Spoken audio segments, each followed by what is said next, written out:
Between the time when chaos broke Cadia and the return of the sons of the Emperor, there was an age undreamed of. And unto this, Kronan, wearer of the jeweled crown of Aquilonia, upon a troubled brow. It is I, his chronicler, who alone can tell thee of his saga. Let me tell you of the days of high adventure. Kronan and the Smelldar Pirate Prince, Part 2. The Dogfight. And so it was that Kronan, the Cunning One, Lord of all of Aquilonia, burst from his room with all the gusto of our previous retelling. For, despite the deepening issues with the battle against the Smelldar, the spirit of Kronan was irrepressible. He bounced along, humming his heart out and barging tiddles as they speedily processed towards the command deck, as he did every morn. Well, to say morning on a stairship is rather a misnomer, really, for, as we all know, there is no night or day when you are not on a rotating ball of mud. But using it as an indicant of the Cunning One having just had a bountifully blissful night's sleep is all important. For without a good kip, what is one truly capable of? Certainly not one's best. And it was of fundamental import that the Cunning One be at his abject pinnacle, his zenith, at this time more than any other. For things had not exactly gone to plan over the last few weeks, and all this had rather a deleterious effect on the whole Waaagh. Now one might recall that there was much adulation and commensurate anticipation at the declaration that the Eldar ace pilot, the cast iron Bast, who had been tearing up the flyboy wings for over a month, would indeed be facing his match. He would be taken down by the only orc in the entire Milky Galaxy who could possibly hope to get a job done, that redoubtable legend of the cunning Waaagh, an alumnus of the more naval Dakka von Smashoven, the lord of the winds of Waaagh. Alas, this had not been the case, but it was not for a want of trying. Every day the cast-iron Bast would wend and weave its way through the void and attempt to pick off as many good orky flyboys as possible. Yet, whenever Dakka von Smashoven and his elite flyboys, the winds of Waaagh, would scramble and fly to meet the rapscallion, the cast-iron would turn tail and leg it. Not to say that there was any true need for lower limb strength, for engines were employed on his craft, not some form of weird conceptualization of the Flintstones, where pedal power would be a major contributor to the velocity gained. Although, truth be told, some of the odd boys had indeed attempted to make this a thing. But, as usual, much grog was involved, so it ended up being a festering pile of squiggoth dung as far as plans were concerned.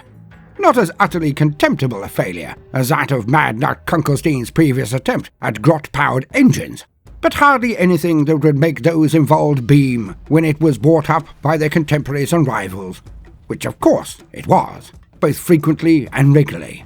But let us push on. To be earnest or frank, the issue was gaining more of an effect than anyone would previously have believed possible. It was much akin to the entire Waaagh feeling cock-blocked, really.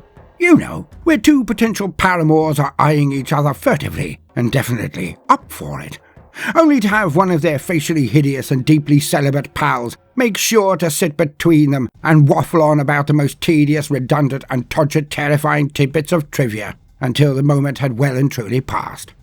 A level of frustration that ends up in either a renowned and unique work of art, or, more usually, some form of mad rampage that punctuates in the protagonist being either incarcerated or deemed whiffy by their entire friends group or wider community. That level of frustration. For it was now pretty much clear to all involved, being the entire green-skinned population of the Waaagh, of course, that the cast iron was fit, as they say in uppish social strata. So, if the Bast would not engage, how was there to be the promised Barney? And there is nothing in the Milky Galaxy more annoying to the greenskins than a bundle denied, a punch-up put off, a colossal crumping cancelled. And nerves had now begun to fray a bit of late due to this. Now things on the macro level had actually been on the rise, for Kronan was now getting to grips with matters, and even Grandmouth Tartan seemed to be blooming in his admiralship of the greater Waaagh fleet. Not that anyone would have put it that way, of course, for it is exceptionally condescending and needlessly verbose an effete to refer to anyone or anything with testosterone involved to be blooming.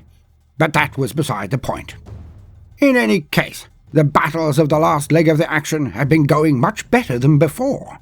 But, as is so often the way when being cock-blocked, one cannot take pleasure in the fullness and cheapness of the pints provided, nor the deliciousness of the food gathered and shared, when one is zeroed in on a rare chance of getting one's leg over, as the humans would say. And so it was amongst the sheep of the Waaagh, for none truly cared for the improved results in the line-ship engagements, the sinking of the enemy capital ships, nor the devastation of so many of their ports of call and hidey holes. Not while the cast-iron Bast was still thumbing his nose at the flyboys and having his way with them every day. Oh, there was much rejoicing, as if a group of much-hated bards and players had been consumed during a winter night, but it was always subdued compared to the results gained on the day. There was no avoiding the issue. The cast-iron Bast's constant survival had been chipping away at the enjoyment of the entire event, and this could not continue. Dakka knew it. Madnut knew it. Even Isaac, who was still all the way back in the Orcolonia system, knew it. And Kronan was all too aware that something had to be done, needed to be done, or this one wretch would topple the entire elan of the Waaagh. But how to get this done? Now Kronan had always considered this more Dakka von Smashoven problem. He needed to learn and improve on the fleet level. It was Daaka who needed to work through all of this. Yet it had now snowballed to the extent that Daaka was summoned to a secret council, with not just the more naval, but others, and Kronan himself. That serious. And so it was that he did indeed attend. But he came prepared, for Daaka had not wasted his time in between sorties, and he was well aware of the chagrin of his people, for he shared it, nay, he was the very epicenter of the storm. He felt the rage and frustration more than any other. Now, as previously stated, Dakka von Smashoven was an orc in a billion, perhaps even more. But the point is, he was also a cunning lad. How could he have been in such close proximity to the cunning one, and not have some of it rub off all over him? Needless to say, rubbing off was a natural effect of being around Kronan. Good job that they didn't have handles, but let us not dwell on this phrase, as it is not as harmless in all quarters. And so it was that Daaka had himself been watching the depredations of the cast iron for quite some time now, so he was ready. Now, throughout Daaka's own deliberations, he had identified a few tiny nagging issues when dealing with the Smelldar reprobate. The cast iron was inarguably faster, almost beyond belief to state, and bordering on affront to the very guards, that a speed freak would be so outmatched. But Daaka was a realist, which is an astonishingly rare gift for a greenskin.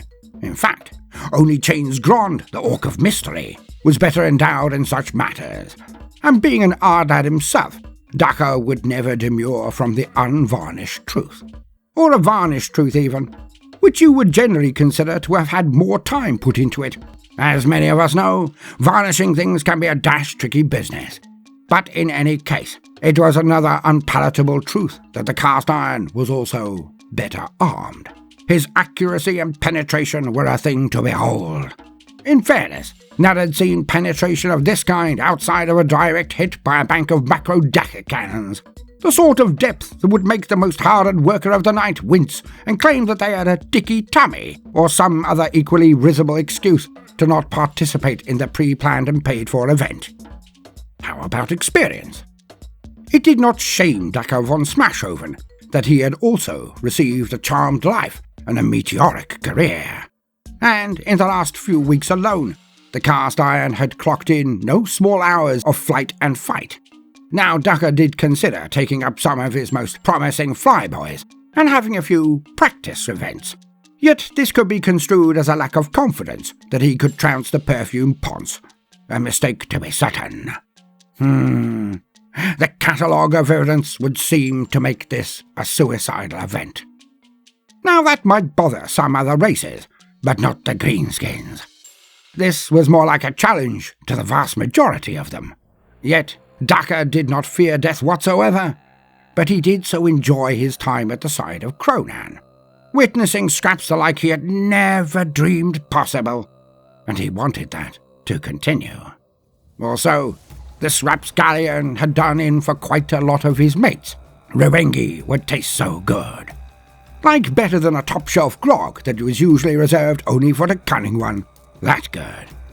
So how to beat the odds? How to prove the Smelldar were weedy, even in their own forte? Now, he did have some excellent ideas.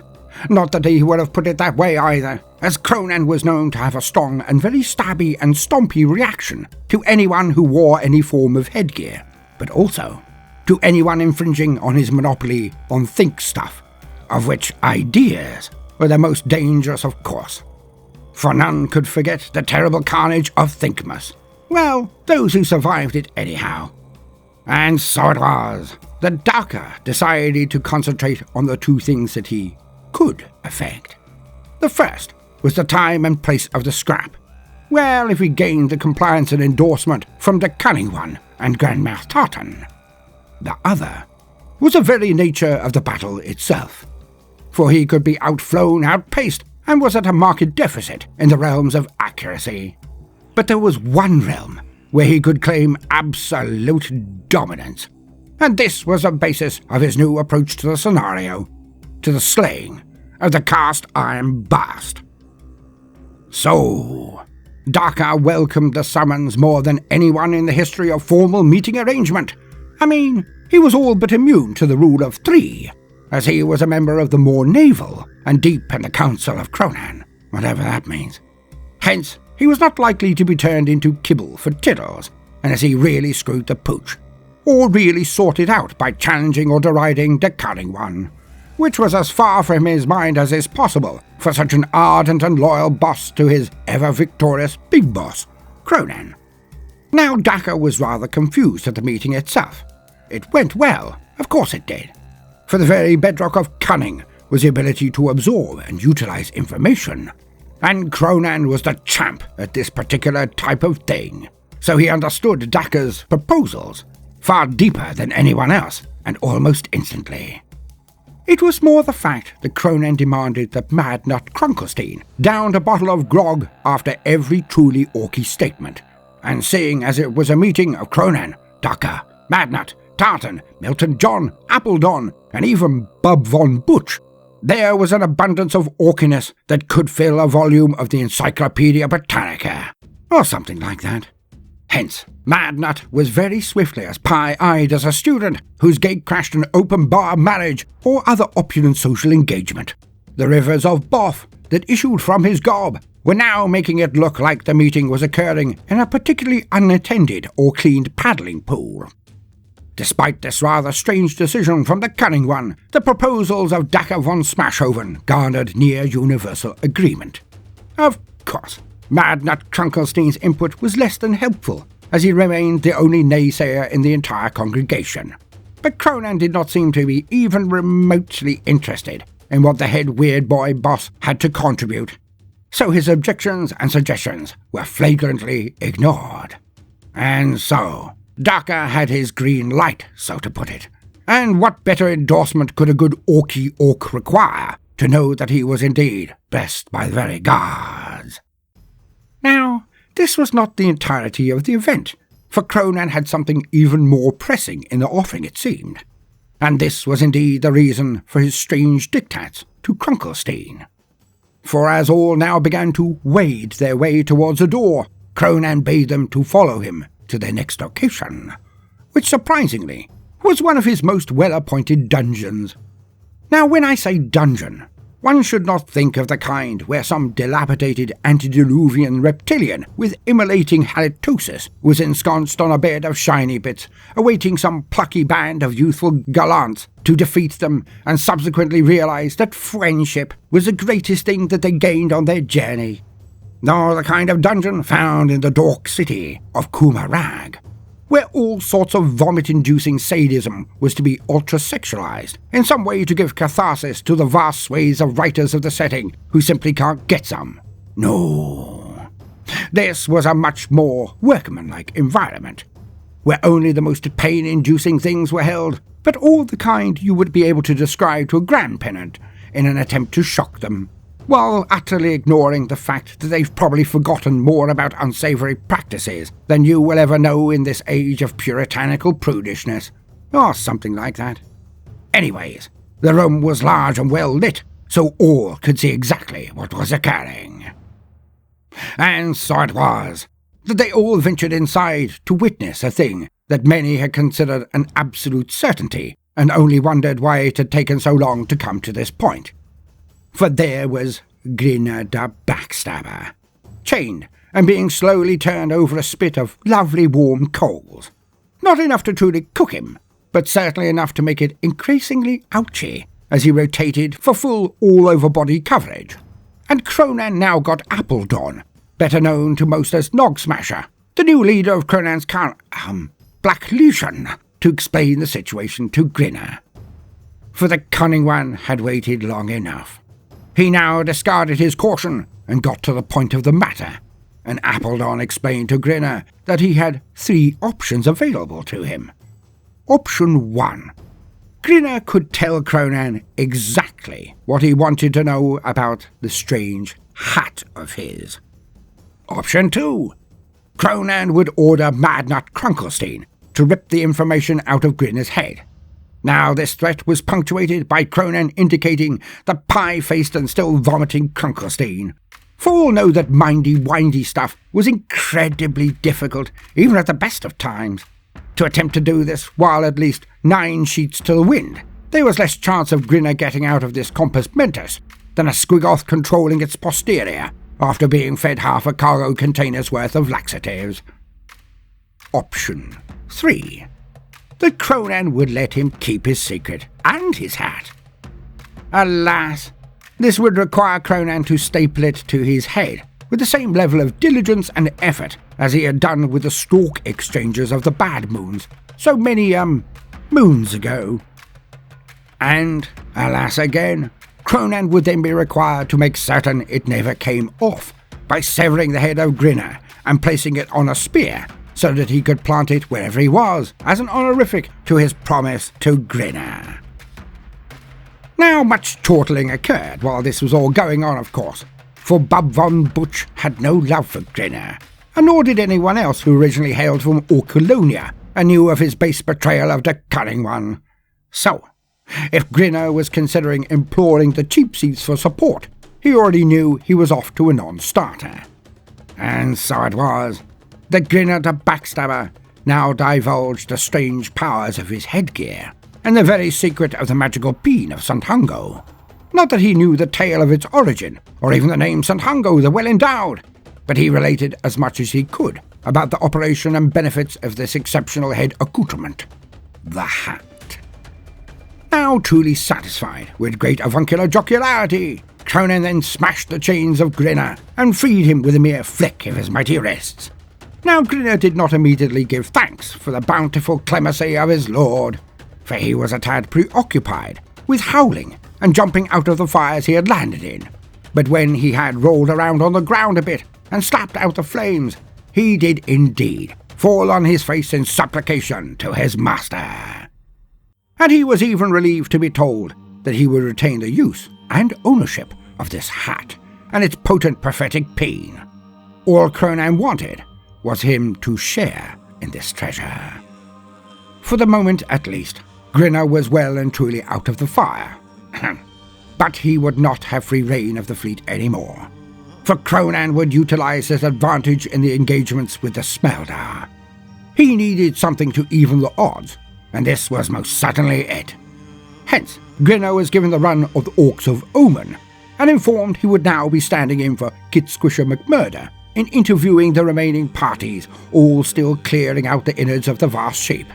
But he was never to leave, unless he was accompanied or was directly ordered to by the Cunning One. Of course, Madnut was crestfallen when he finally understood the statements made about scanning Grinner's mind, related some 10 minutes earlier, and then attempted to please his lord by enacting the process anyways. Yet, the helpful buffet of the Cunning One made him relax to the ultimate extent, as he was not clean out.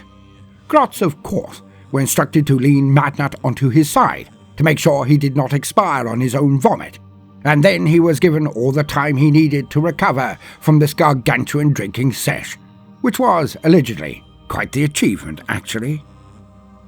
Now things were truly coming together, for the deadlock had to be broken. Well, hopefully, the exact same word could be used in the very near future about the entire Smelldar fleet.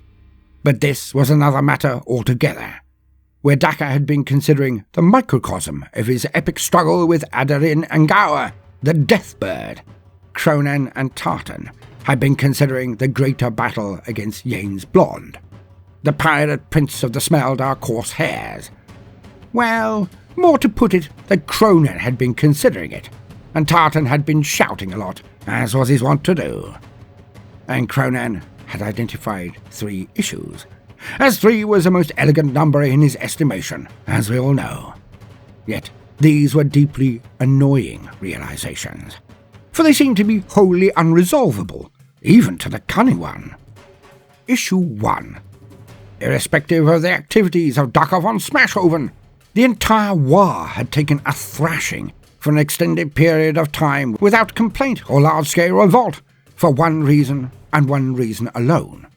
They truly believed in Kronan, and he had stated categorically that he would lead them to victory.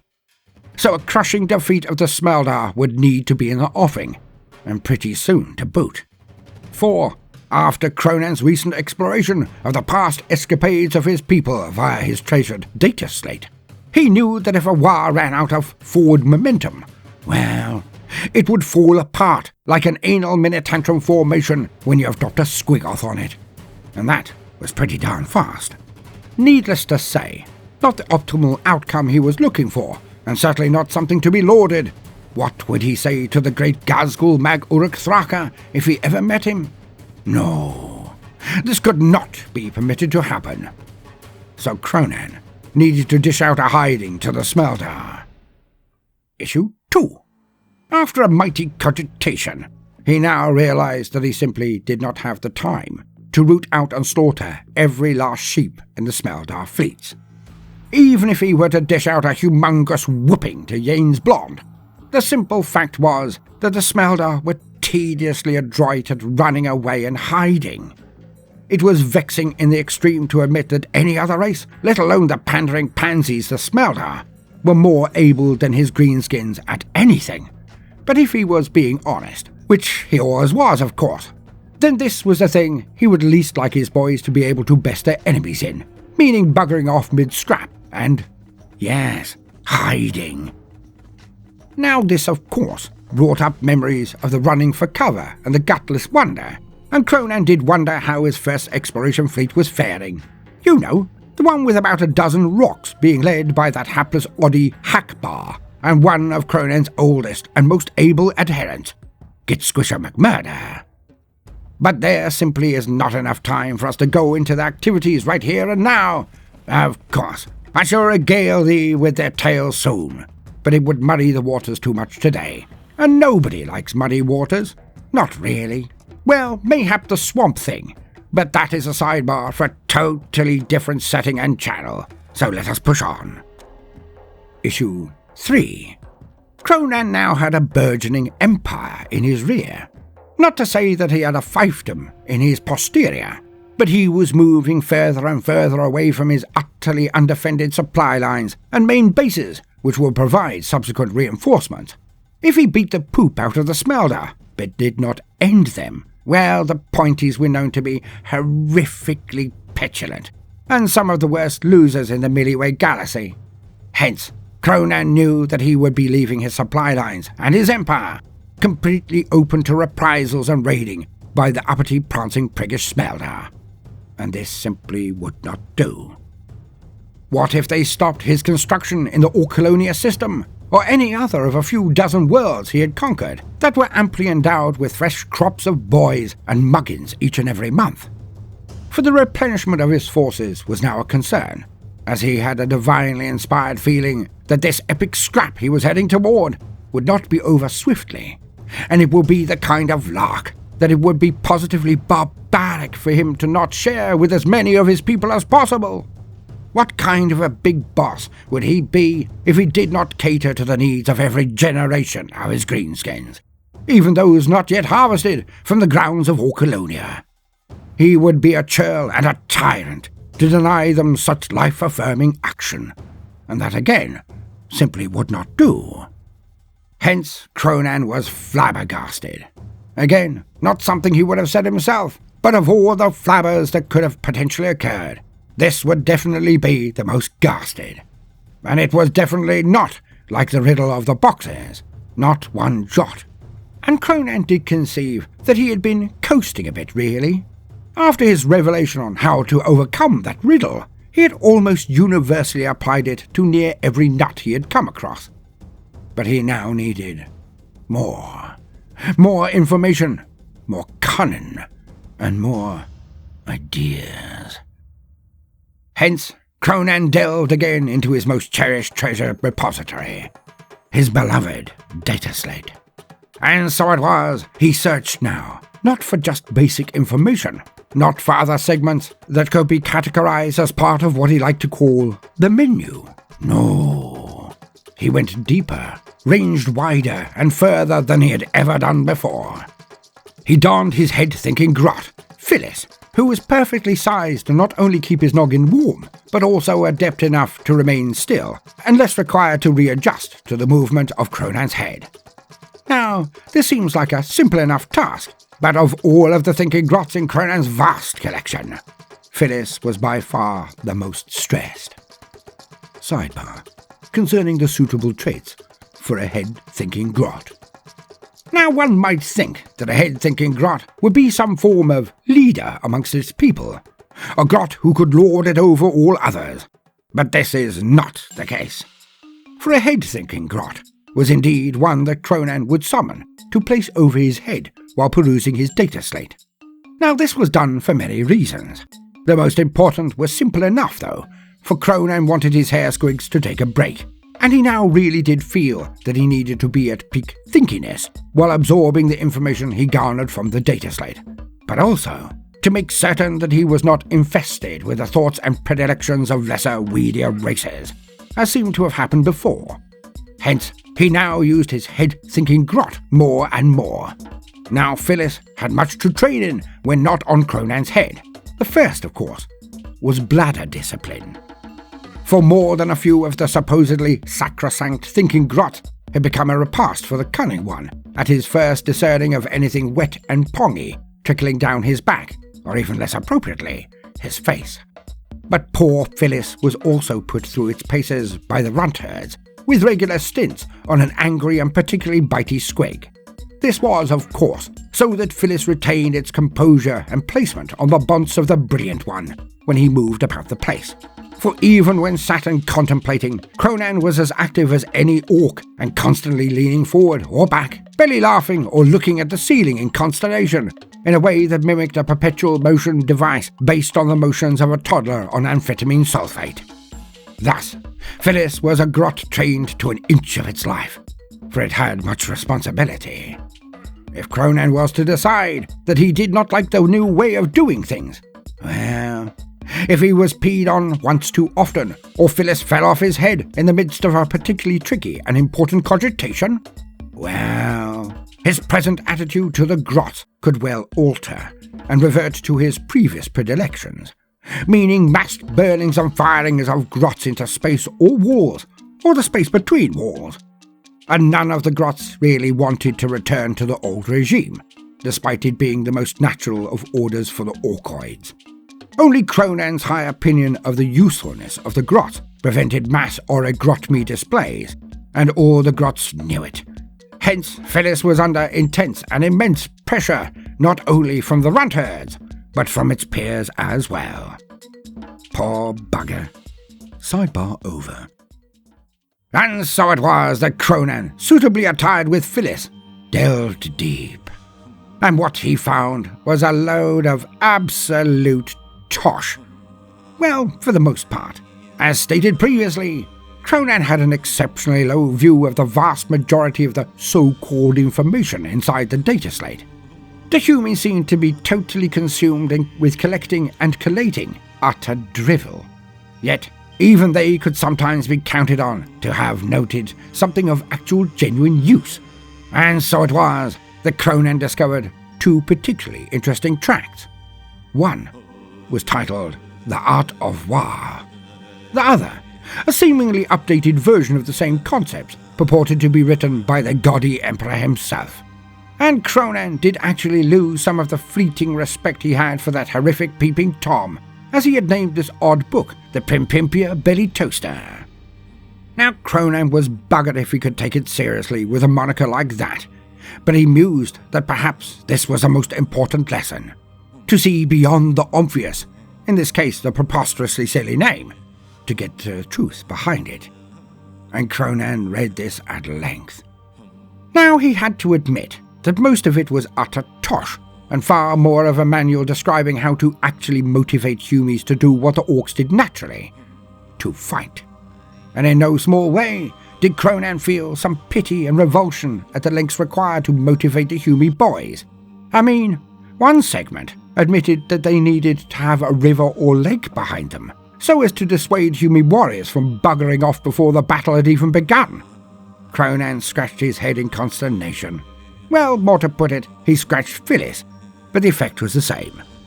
Yet, in amongst the droning tedium of sheaves of wheat and the oft-deployed mention of non-combatants, whatever they were, there were indeed some interesting ideas he could absorb into his overall battle strategies. Okay, the vast majority of it seemed far more about avoiding or limiting losses, which was deeply confusing to the cunning one, but some insights really could do with being tested out. And what better time than now, in his confrontation with the Smelldar scum. They had proven to be a much more worthy adversary than he would ever have hoped. But it was now clear that he needed to take this so much more seriously than any land campaign. For if it were on a planet or base, then, as a last resort, he could just simply jump into the lines and work his way towards the enemy leader and cut his smegging head off. And this realization was what Kronan had been waiting for, searching for. This moment, this information, this change in perspective. Why not? Why could he not change the very nature of the battle so that it more matched his natural wishes and strengths? But how? How could he do this? And in his mind's eye, he saw the pieces all coming together, which led him on to the lightning bolt, the most potent thought he had ever had, now zapping his brain and coursing through his every sinew. How to resolve not just a conundrum, but how to eradicate all three of his issues at the one stroke. Yes, this was a stroke of pure, undiluted genius. Now, all he needed was a little energy and a lot of luck. Yes, he did. And so it was that the cast iron blast started his rampage of the day. Yet, this was not a day like any other, for the orcs had prepared a wee welcoming committee. Not for the cast iron blast, of course, for he was wholly and totally owned by Dakka von Smashoven, and it was truly hilarious. Adarin Angau, the Deathbird, flew into the fray as he did each day. Yet this time, there was no fighter screen defending the fleet, and it was like a red flag to a bull, whatever that was. Hence, the Deathbird decided to punish the capital ships for not giving him more appropriate snacks to snack on. The cast iron blast, the Deathbird, flew into one of the flanking formations and caused absolute carnage. Well, for a one-man Smelldar fighter at any rate. He twisted and twirled like a hardy pin in the air, diving down to avoid banks of Dakka fire, tearing into the bridge of one kill cruiser, burning the face off a few of the sheeps as they tried to close ranks to overlay their firing solutions and create entire banks of fire. Alas, the cast iron was too swift, too skillful to be taken out so easily. Yet, with every blast and every dodge, the orcs on the defending sheeps still grinned, for they knew the plan. And they knew that the cast iron was actually being played, stitched up like a kipper. For as he pranced and lanced, darting and diving, something else was going on entirely. And, as with so many other days, the cast iron bast took note of the new player in the skies, and turned tail and fled. For today there was no huge bank of the winds of Waaagh flying at him. No, there was the one single solitary fighter powering toward him. It was, of course, Dakka von Smashoven. And the words of his ear screamed into the memory of the deathbird, the cast iron bast. Fight not the green lord of the winds, duel not with the hoven. The one who comes at you alone shall be your undoing. He will hunt you down like a wounded Gyrinx. He will not be as Falshu, but as the bloody-handed god. Whatever that means. The prophecy was coming true before his very eyes. But how? This one fighter was a mere orc. The cast iron or deathbird, whatever you prefer really, turned tail and pegged it. And in the cockpit of his heavily adjusted fighter, Dakka von Smashoven lit up a stogie. He leaned back and put his feet on the steering thingy and snacked on a snot. The cast iron banked away and dipped behind the shadow of a moon, the one he had come from only 2 hours before. And as he was cut from the starlight and looked at his screens, his wee Smelldar face dropped like a lead rhinoceros. His eyes widened until they were like saucers. Not huge ones, I mean more like toy ones really. But either way, like saucers. As Dakka chuckled, for he knew exactly what the Smelldar saw. And this would be 24 kill cruisers with accompanying fighter wings, all of them floating about, with any lights on their sheeps turning on and off in succession. This permitted the cast iron to not only know the true joy of the orky party that was going on aboard each shape, but also it nicely illuminated the floating scrap that was a cast iron bast's base ship previously. Of course, the cast iron swept away to a distant comet. Again, Daaka just nonchalantly used his left boot to alter his trajectory as he trailed after the bast at a healthy distance. The cast iron zoomed forward, but soon banked away again as he flew over the comet, and there was another set of 10 kill cruisers, and smaller support sheeps, of course, all doing pretty much exactly what he had seen only a short while before. They were circling around like sharks waiting at a catch, as the cast iron once again saw his support ship in absolute bits. For the greenskins had located this rapscallion support ship days prior, but they had waited. And they had made sure that they could get to the enemy unnoticed by the system in general. Now to say that this precision short jump through the burp to get the drop on the Smelldar had been without cost would be a terrible lie. For in truth, over 24 orky sheeps had been lost in the moon's surface and the comet's trail as burning squished wrecks. But heck, who said anything as fun as Waaagh would be without its cost? And it was a tithe the greenskins would pay gladly. His base sheep gone, the cast iron was now a stranger in a strange land indeed.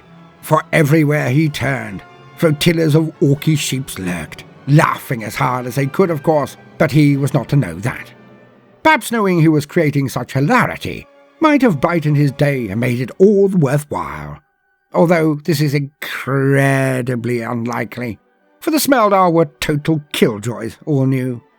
But all of this aside, the cast iron, the deathbird, Adarin Angawa encompassed his doom. He could not believe it, was aghast at the reality of his situation. Not flabbered, but definitely aghast. Anywho, he knew that he could not escape, and that lone fighter was coming after him, hunting him like an amble through the tunnels of the night sky. So, Resigned to this battle in the face of destiny, the cast iron turned around and gave it some welly. If he was to go out, it would be in a blaze of glory. Or so he thought. But he did not really understand the situation until he got within Dakka range. For Dakka von Smashoven was not flying a usual fighter. No. He noted the cast iron was coming in, taking his boots down, flicking away his stogie, and dropping what was left of the snot. He grabbed the sticks of the craft and leaned in. Smashoven was going to enjoy this. He opened up the comms and bellowed his one-word instruction. Fire! For what he flew was indeed an ultimately altered and augmented Wasbomb blaster jet, and the very first of its kind in the Waaagh. Smashoven called it his flying fortress. For it was ludicrously large, having entire cadres of grots sitting in seats aiming its plethora of weapons in near every direction. And by Mork's cunning cranium did they enjoy their job. The fire coming from it was truly astonishing, and overlapping fields of fire crisscrossed nearly every angle and elevation in every quarter. The cast iron noted the wars of firepower and turned tail to bugger off. Yet, this instinctive action would be moot, for he had nowhere to run to, baby, nowhere to hide.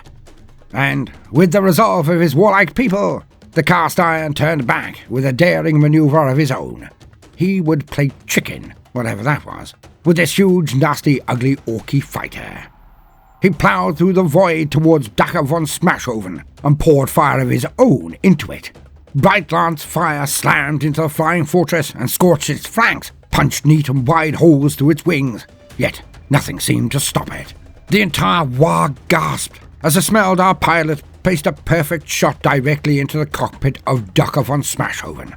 Yet, to the elation of all, and the surprise of all but one, Dakka seemed to survive. How? The top of the cockpit was mostly destroyed, and he was open to the void, of course. Yet he just grabbed his helmet and donned it. And, astonishingly, he was not burned with crispy mushroom-flavoured wisps of smoke. And both Dakka and Kronan grinned at exactly the same time. Did this Smelldar really think he could take Kronan's best flyboy from him without so much as a fight? For Dakka had been loaned that most secret of all of Kronan's defences, his backup shield generator. But we shall not discuss how it was given, nor where Kronan told him was most cunning for it to be held. Well, we know, but let's not dwell on it. In any case, the momentary elation of the Smelldar for his prodigiously skilled and accurate strike made him lose concentration for a mere second, and this was enough. As Dakka von Smashoven ducked the fortress down to the exact level and course of his enemy, and the cast-iron bast's eyes widened for a second time in the same hour, for his intent was to fly along the hull of the base of the fortress and take out as many of the gunnery spheres with their little grots in them, then fly away and continue to dissect the thing in front of its fleet. The last act he could do before he would be swarmed by orky fighters. Yet, the poor sod had banked on the pilot being crispy fried and thus unable to pilot his craft. When the fortress ducked down and fired into him, the Dakka ripped the wings clean off of the Smelldar fighter, both of them. The last thing the cast-iron bast saw was the grinning mug of Dakka von Smashoven as he gave the ancient salute of the pilot. In more common parlance, he flipped the Smelldar the bird. Then Smashoven pressed down on his big red button, and about 70 missiles erupted from above her. It was like watching a hedgehog being shot with bazookas. The poor sod was blown to such tiny fragments that it looked like a merchant banker's nuptials, as he had been transubstantiated into confetti. The cast-iron bast, the Adipi Arse, the deathbird, was destroyed. And the screams of adulation that went up across the entire Waaagh were akin to the last scene of The Return of the Jedi. You know, the good one, with Yub-Nub in the background, not the later one, with the panning shots from across the Empire cobblers. The cunning Waaagh was elated, and so too, of course, was its lord. For Dakka von Smashoven had not just done it the orky way, by strapping so much firepower onto his bomber that he could probably dig his way through a planetoid. No, it had been done the cunning way. And that, thought Kronan, was how it should be. For it was a sacrament unto Mork, and that is why it had worked. Now Dakka von Smashoven was getting a tad nippy in his new open-topped bomber, so he brought it back to the ranch, as they say. And there he was lauded by all, and even Kronan, who was usually a bit put out by anyone else getting wholesome praise. Just this time, he was as encouraging as any other. The day had been won, and the Smelldar had been put back in their place. And this was no small thing, for it was all part of Kronan's stroke of genius. Now, not a stroke like being suddenly unwell and your face melting a bit, or the kind where one is in the shower for a bit too long. No, this stroke was a divinely inspired accumulation of all of his knowledge and his cunning. For now, he was to initiate his biggest plan of all time. Its complexity, so dazzling, it would have blinded a star. Kronan was about to end the campaign with a Smelldar in one final decisive action, and he could barely contain his enthusiasm. Tomorrow was going to be a good day indeed, or he would be slain like a bug on the windscreen of a Bugatti Veyron. But what is life without a bit of risk to match the rewards? Boring, that's what.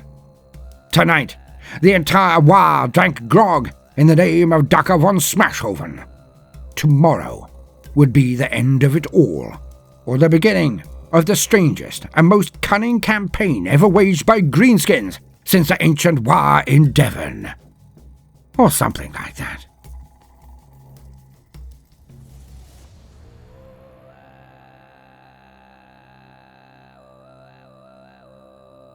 To be continued.